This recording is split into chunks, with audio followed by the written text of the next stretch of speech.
గౌరవ ముఖ్యమంత్రి గారి ఆదేశాల మేరకు పెద్దలు గౌరవనీయులు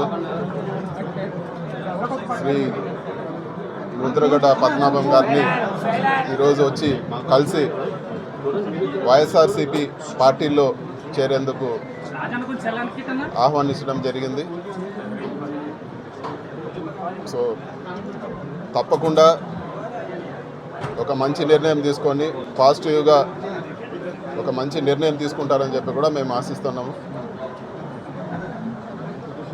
ఇక్కడికి వచ్చేటప్పుడు మీడియా మిత్రులు కొద్దిమంది ఫోన్ చేసి మీరు ఏమి ఆఫర్లు ఇస్తూ ఉన్నారు, మీకు ఏమి అంటే అండర్స్టాండింగ్ ఏముందని చెప్పి అందరు కూడా ఒక విషయం క్లియర్గా చెప్పదలుచుకున్నాను.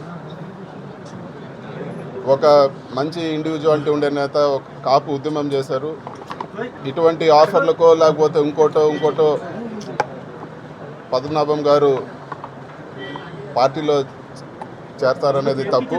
ఖచ్చితంగా ఆయన స్వతహాగా అన్కండిషనల్గా చేరితే తప్పితే ఏ ఆఫర్లకు చేరే వ్యక్తి కాదని చెప్పి కూడా మేము భావిస్తున్నాము. అదేవిధంగా ముఖ్యమంత్రి గారి సమక్షంలో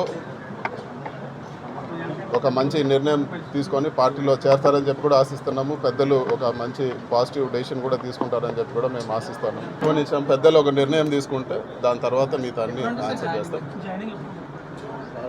నిర్ణయం తీసుకోకుండా జాయినింగ్ ఎలా ఉంటుంది సార్? నిర్ణయం తీసుకోండి, పార్టీలో చేరే నిర్ణయం తీసుకోండి, దాని తర్వాత అన్ని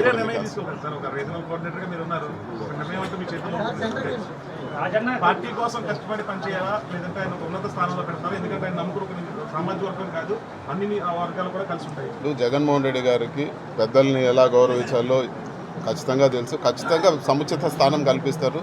సార్ ఒక మంచి నిర్ణయం తీసుకుంటే డెఫినెట్గా రాబో రోజుల్లో సముచిత స్థానం కల్పిస్తారని చెప్పి నేను ఖచ్చితంగా భావిస్తున్నాను. సో ఒక మంచి జరుగుతుందని చెప్పి కూడా భావిస్తున్నాను.